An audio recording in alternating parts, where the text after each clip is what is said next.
Okay, so today we are only live on YouTube. I wanted to kind of get this recording going pretty quickly, and I know that y'all had some really great questions, mostly on YouTube last time.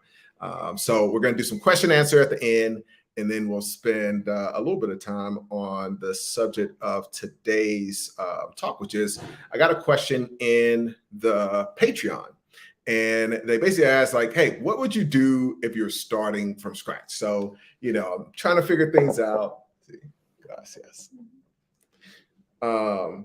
Trying to figure things out.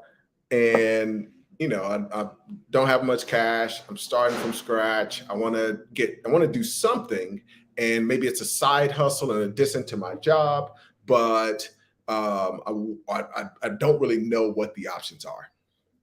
So I got a little Moroccan mint tea today. So I wanted to address that. And, at first I was like, what would I do? And a couple of things came to mind. And a couple of them that will go back to really when I first started, which is it was just kind of interesting. So let's go through those. Then I have a special surprise. We have Rennie, who is a part of our brokerage group, Good Merger. And he's one of the merger specialists that just recently got started. We had a couple of folks that I'd just been working with. I'd never really opened it up and just said, hey, like I want to grow this thing.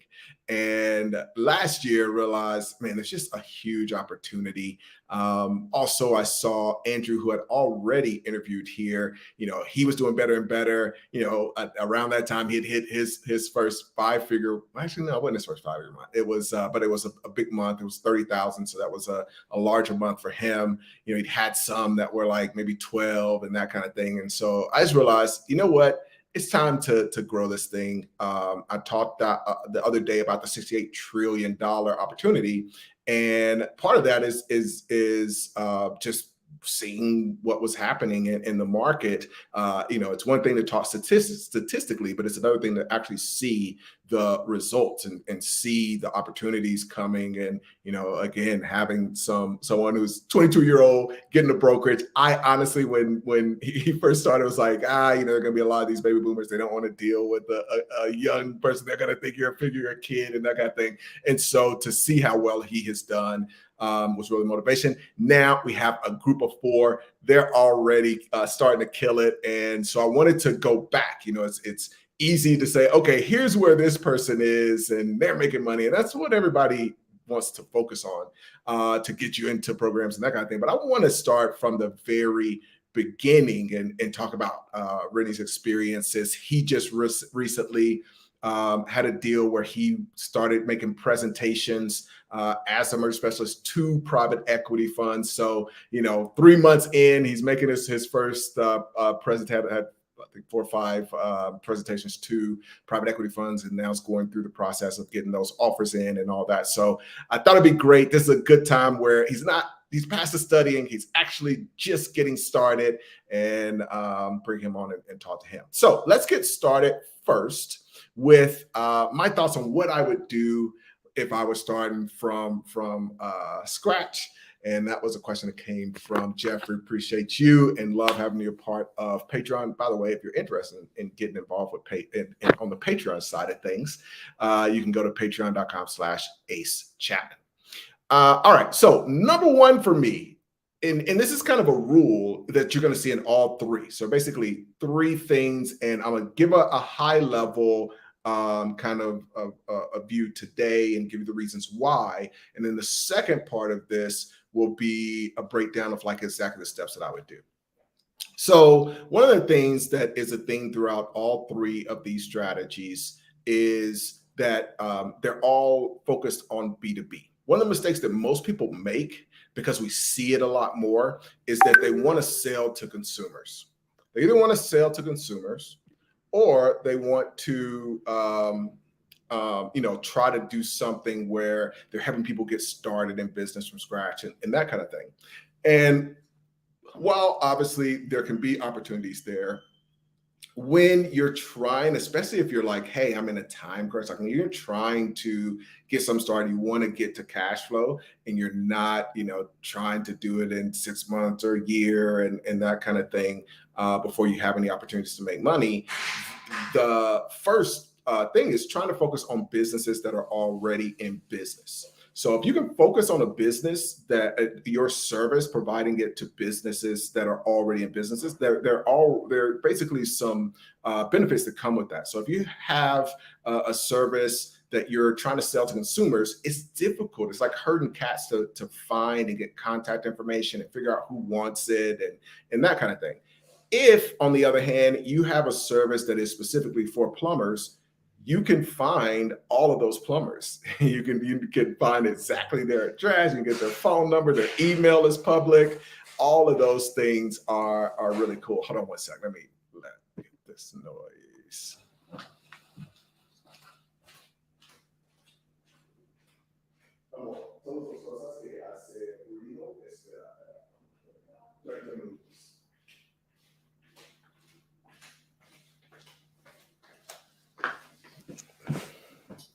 And hi to Marva who popped in. All right, so if you're going after something and you've got a service for a specific type of industry, or even if it's just businesses in general, you can find those businesses. You know where they are, you know their phone number, they're going to have a contact email. All those things are definitely going to be benefits when you're in a position and trying to sell and find the people to sell to. For me, that was early on, it was being in an agency. So one of the things I started as kind of a side business when I was in college, it was an agency that provided websites and that kind of thing to companies, and there was just a lot of opportunity there that gave us the benefit of having a lot of demand because nobody had websites. But I think that opportunity still exists today, where if I literally just was starting from scratch, I would find the companies who had bad websites, who didn't have any social media, all of those things that I could come in and do for them. I would basically approach them and offer it to them. Now, if I'm really in a bind and I'm trying to get some cash really quickly, I would just do some of that work immediately. Like personally for me, I would make a video going through their current website, telling them all the problems, make a video going through their social media, telling them all the problems and opportunities, and then tell them like, hey, I'm willing to do this. But obviously you could go and do it. If you want my help, reach out and I'll do it for this price. Especially for my international folks, this is still a huge opportunity, where I am in Mexico. It's just a lot. I was at this amazing restaurant. Same thing when I was in Argentina. I was at this amazing restaurant.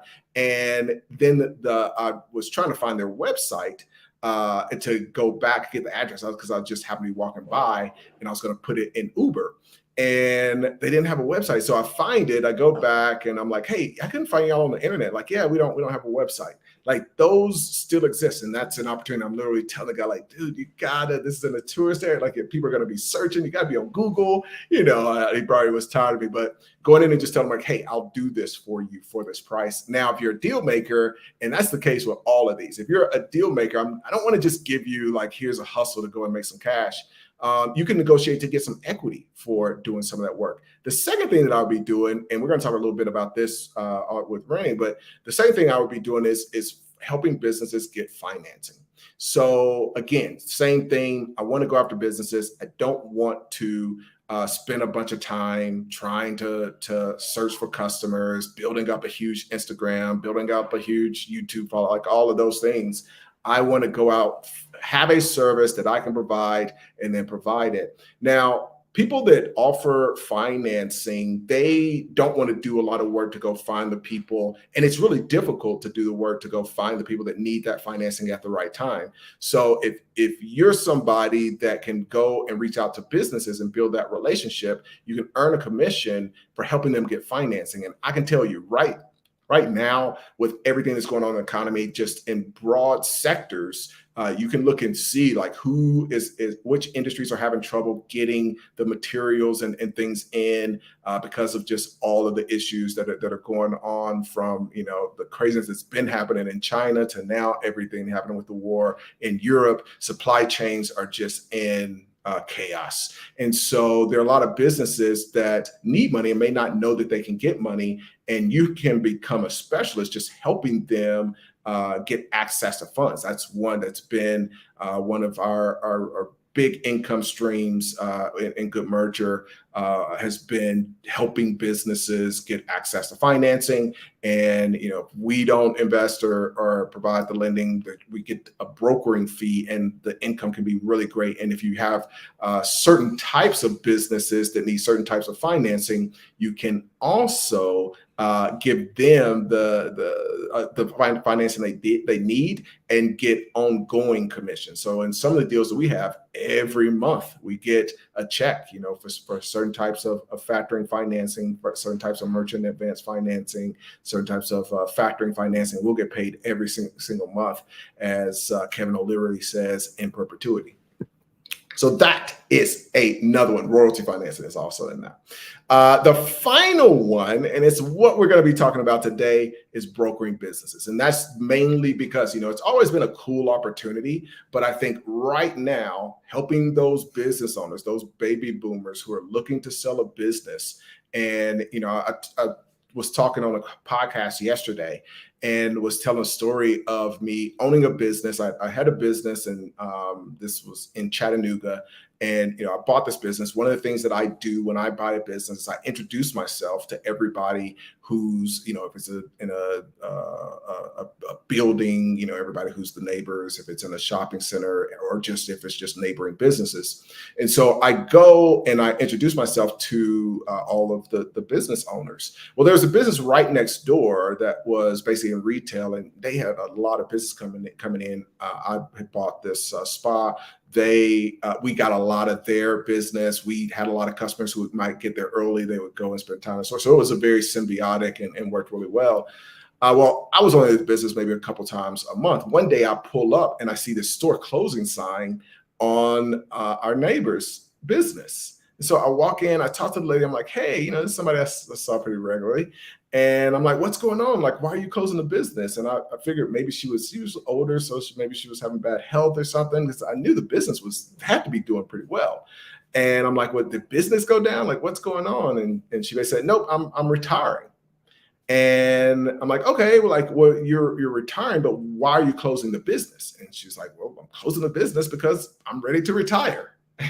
And so, I asked, of course, like, why didn't you choose to sell the business? Was it not doing well? No, it's like, no, the business was doing great. It's like, I didn't sell the business because, like, who would want to buy my business? And I'm standing there like, that I bought the business next door from Denise. Like, why would you at least mention it? And I'm like, I would have loved to buy it. And she's like, oh, really? Like, that never crossed my mind. And so you have a lot of baby boomers who they literally have just been working. They've been making money. They've saved money. And when they retire, it's like, okay, maybe if my kids, her thing was, okay, I thought maybe my kids wanted it. They didn't want it. So I'm closing it. And that's the attitude of a lot of folks. And it just, I was actually listening to another random podcast where a guy was saying the exact same thing. Like, he was saying, my father-in-law has a business. Nobody wants it. And so he's like, I'll probably just shut it down. I don't want to mess with selling it. So for us, and this is why we really focus on being merger specialists instead of just brokering, is we want to help that business get ready to sell and just take care of everything. It's like, hey, it's almost like concierge. We'll take care of everything. You don't have to worry about anything. So that is, kind of the lead up to Rennie. I want to bring him on, and I want to talk about this experience because we're in the process now of opening up. We had 4 spots in the first group of Good Merger. and Rennie was one of them. And he's been amazing. And all four of we did. I mean, I don't want to toot my own horn, but I think Andrew was just saying this yesterday as we interviewed somebody who's interested. He's like, man, we got an amazing group. And so the worst thing that we can do is bring in somebody who's not going to be a great fit, who's not super motivated, and we just don't want to do that. So we're being very selective because everybody has been really amazing. So for that third option, if that's something you're interested in, definitely reach out to us, broker@goodmerger.com. And without further ado, here's the man.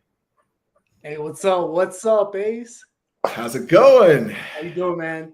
I am excellent. So I'll give a little bit of intro, and then I'd love for you to tell the folks a little bit about you.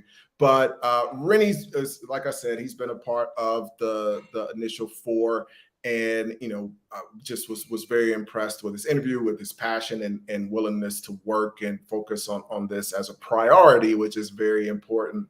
And one of the reasons that I decided to bring him on is he recently went through the process of gathering all the information on a listing, putting together all the information, reaching out to some private equity funds. We did presentations to 4 or 5 different funds on this deal. They've expressed interest, so we have a couple that are doing LOIs, and so he's headed, getting pretty close to closing his first deal. And so I wanted to do an interview before we got to that point and kind of go all the way back to the beginning. And so I'd love to start really with just what piqued your interest. A little bit about your background, like what piqued your interest in the program and made you decide, like, hey, this is something that I want to commit to. Yeah, so a little bit about myself though. I've been in the healthcare field for about 8 years, like my whole professional career. And so I've actually got enough experience to become a project manager. So right now my W-2 job is a project manager working for a healthcare consulting company. And it's just kind of building out of those experiences, it's because I had being all in the healthcare field, I had this passion of kind of mixing businesses with real estate. And one thing that I looked at in years prior was assisted living. I've been huge into that space. And like you were saying, the baby boomers, this is a very unique time with all the baby boomers retiring, that was a perfect kind of opportunity that you're looking at in the assisted living space. So I was very drawn into that because it's a combination of my expertise and I want to do good for people as well as bring in the cash flow. And so that's kind of when I was drawn to early on. And ever since then, I was trying to build relationships in the commercial real estate space in the past 1.5 to 2 years. And so that's what I've been doing, kind of nurturing those relationships and kind of seeing that, hey, I was kind of dabbling into multifamily and all those stuff. But I was saying with the real estate alone, there's only a cap where you can go so high. And businesses, if you make one little tweak, the sky's the limit, Yeah. So it's okay, this is a real opportunity here with the business brokerage. So I kind of went on in that route with the business brokerage and the lending side. And I was like, hey, this is a perfect opportunity to kind of capitalize on all the kind of experiences that I've gathered in my W-2 job and kind of doing presentations in that sense and kind of building it on with the the funds that I'm making presentations to. And one thing I want to say, the group of people that I work with, Jeremy, Jay, Candace, the Good Merger group, I've gotten so much better in my presentation skills because of the feedback that we've been kind of going through. Because we went through a lot of practice runs they're right before the funds, and it's kind of gaining a lot of feedback from them and listening to what they have to say. And it kind of made me better, going down the road. And especially listening to feedback from Andrew and you as well. It was very eye-opening, kind of applying those changes into my funds or into the presentation to the funds and kind of getting better from there, Yeah, I think one of the other things is, when you compare real estate in commercial real estate, and then you compare brokering, which is kind of in the same vein, one of the big differences is the competition. Yeah, yeah, When you're in those spaces, there's just a ton of competition. yeah, So you end up in a situation where it's like, okay, you just have these other folks. Every time you're trying to get a deal, there you definitely have some other folks that are going after that same building or whatever for sale. And the thing that's so interesting that I found about the brokering side is that most of the time you're not competing with anybody. They're just trying to decide, do I want to sell or don't I? And if I do, then I'm going to go with you. right, right. Yeah, yeah. Cool. So you decide, okay, this is something of interest, and you start to meet the other folks and get into the program. What did you think as we started to go through the training? Because I think the actual on the ground reality and some of the concepts and some of those things, usually from the outside, it's a lot different than from the inside. So tell me your kind of thoughts as we got started with the training. Yeah, so like the training and being kind of reading all the books that kind of goes with it to kind of supplement your knowledge already, it, like helps a lot, because I know one of the J. Abraham books, taking advantage of all you Mm, the J. Abraham book, like it's a long title, but that's a really good one. Uh I got a lot of good stuff from that book because like it kind of views it in a consultant's lens, and we kind of want to look at things in that frame of like that lens. So it's kind of picking a lot of good stuff from that book, as well as like the Guy Hands book, the deal makers book. There's a lot of good information in how deals are structured, and learning about all that stuff. So it's very good in kind of molding your um frame of mindset, like going into like these deals, because you want to kind of look at it in a strategic lens before you kind of tackle these deals, like these fund manager deals. So it's yeah, it's it's been a help. It's been a huge help. cool. Now, I know, just from talking to you, that there was a little bit of nervousness as we got into the first deal and having to, put together that presentation and get into those funds. Talk about that experience. Yeah, because like my natural way of presenting, like I kind of want to make things conversational, and like I was like, okay, if I freestyle this, like I'll be fine. And so I was trying to freestyle the kind of practice run, and I was like, wow, this is not working. Like I gotta kind of put something on paper and make sure I follow that to make sure like I stay on track. So that was kind of like that was an eye opener right there, but like then again, it like I grew from that like experience, right? Because I've gotten by kind of freestyling, like some Mm. presentations, but I mean, not too much with the work, because not too much Yeah, about. but like I think you kind of get used to something. You're like, okay, I can just, but yeah, with this, I think one of the big differences is you got a different business each time. And Right, so there's a lot of research that goes into that business. And then when you're going to the potential buyers, you want to be able to present to that buyer, here are the benefits to this business. right, And obviously right now we're pitching to funds, but even if you're dealing with the individual buyer, you want to find out, like, why do they want this business? And that's kind of one of our tactics that makes it a little bit different. I think for a lot of brokers, they really do just like, okay, here's the business, do you have some questions, and that kind of thing. The reason this becomes a little bit more work and a little bit more complicated is that we're trying to figure out what are the benefits to this. And y'all did a really great job when we went through those different scenarios of being able to say, okay, for a specific fund, like, here is why this deal is great, right? So like in the presentation, it was like, here is why specifically this is right for your fund.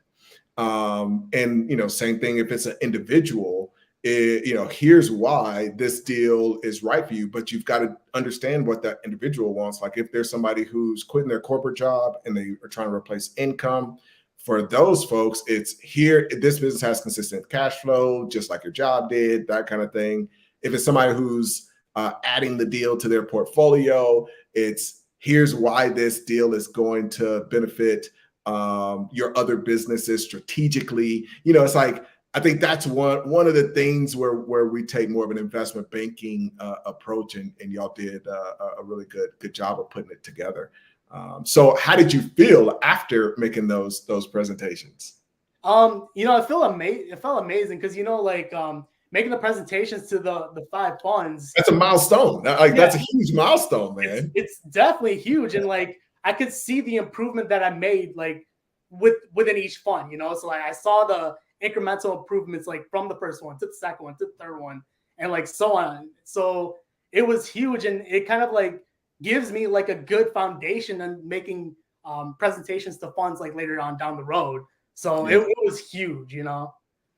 Yeah, man. I think those initial ones are so important because everything is just theory, Right. until you start to do deals. And like I said, now we're entering LOIs for those that don't know. It's letter of intents and offers and all of that. So we're kind of entering that stage, and doing that for the first time starts to get to be a lot of fun as well. All right, so let's pop over. Let's do a couple questions, and we'll get out of here. All right, so we got conducting in tomfoolery. Says Ace Chapman, I am 18 years old. How do I just walk up to a business owner and attempt to help sell their business? So I did see, actually, Andrew popped in. Andrew's only got a few years on you, man. So I would have said before, honestly, I would have said before Andrew, yeah, probably, of the three, I would focus on probably one, because, obviously with the agency thing, you've got that benefit. But now, we've proven that you can be pretty young and still be able to do this. I think you've got to be on top of your game. We just we're speaking to a guy. He actually happens to be CEO of a $50 million business, and Andrew was on the call, and I didn't want the guy to kind of put his feet to the fire. And we got on there, and so I was telling Jeremy, who okay, Jeremy, you kind of take the lead. You're working in $1 billion business right now, so we'll take the lead. But the guy started directing a bunch of questions to Andrew, and Andrew killed it. He nailed it. He's like, oh man, this guy's good. So, but that comes with first the training and experience. So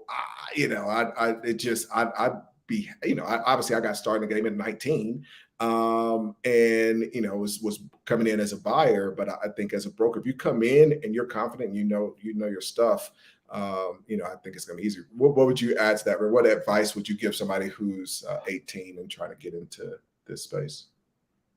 So it's just kind of so for me, it's kind of like building your skill set, before, so you want to go into the buying the business realm, and it's just kind of finding opportunities and building your skill set in that space, and kind of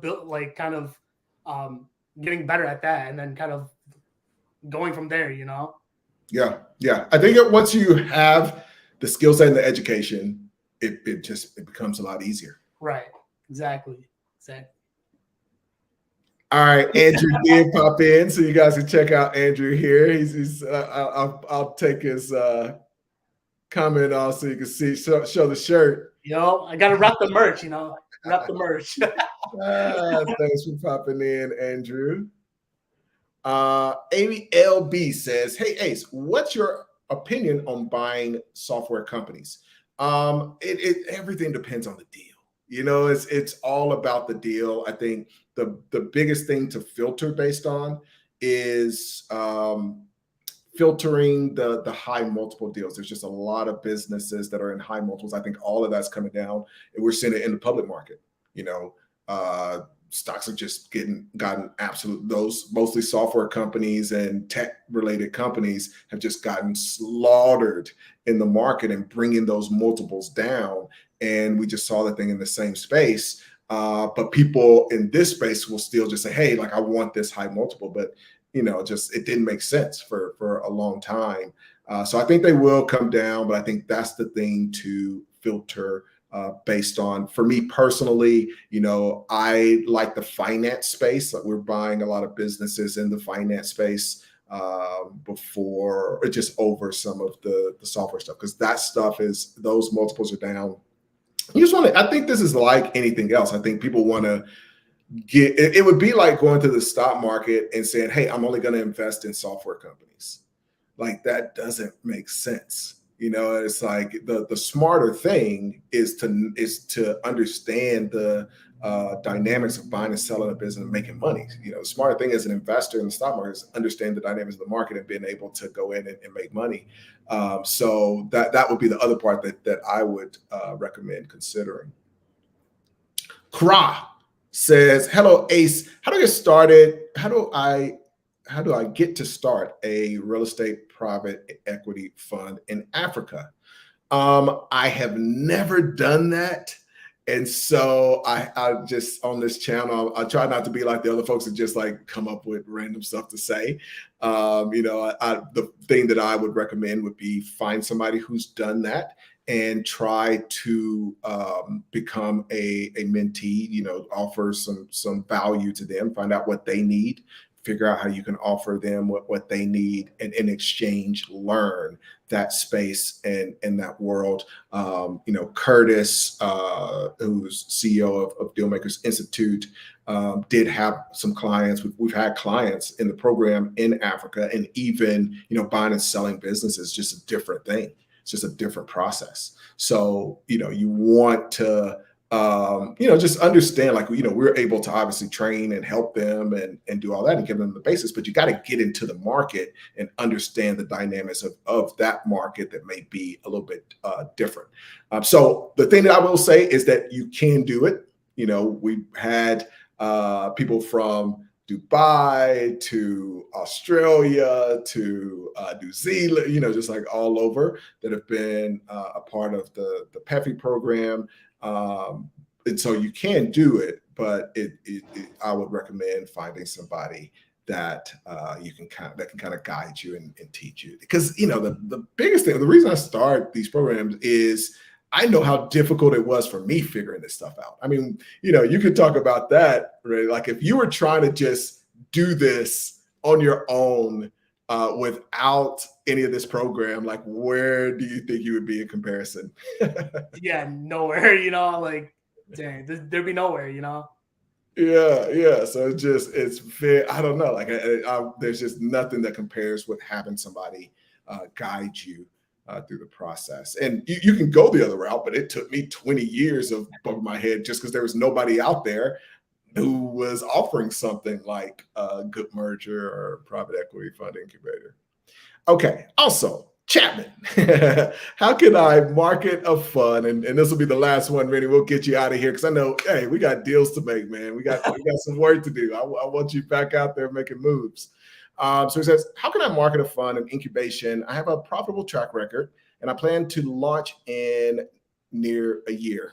Problem is, I'll be about 19, 20. Who would invest? So again, like we've had people that go through the program that are young. I don't think that age is as big a thing anymore. They're just like, I remember even when I bought my first business and dropped out of college, dropping out of college was just completely unheard of. It was just literally just unheard of. And even for me, it was a thing of like, okay, like, I don't know if this is a smart move. I had investors and they basically said, hey, you should be focusing on this. This is a big opportunity. You should quit college and at least for a year and focus on this. But it was unheard of. That was before, Mark Zuckerberg and all the different stories that we've had just endless numbers of at this point of young people killing it. I just did an interview. I would also recommend you check out the interview that I did that I think it's labeled my 18-year-old millionaire. And it's literally an 18-year-old millionaire that I was hanging out with just a couple of weeks ago. And I just don't think age is as big a thing. But what is, you'll see in that interview, this guy has been taking action. He's been killing it. He's learning everything. The skill set, that's where you have to make up for age. That's really the simple answer, which Rennie mentioned earlier. Skill set, education, that just helps you to overcome everything. So if you know and learn 2 times more than the next guy, that's gonna just put you in. Even if they're 40, I'm gonna choose you over the 40-year-old. Awesome. Well, Rennie, we'll definitely have you back. We'll definitely have to do an update. We'll get the other brokers on as well. And man, I'm very excited to see where this deal turns out, but more excited to see what's coming in the coming year. So we'll get you back on, man. Sounds good, Ace, man. Thank you for having me, man. Thank you. Thank you. All right. See y'all soon. See y'all.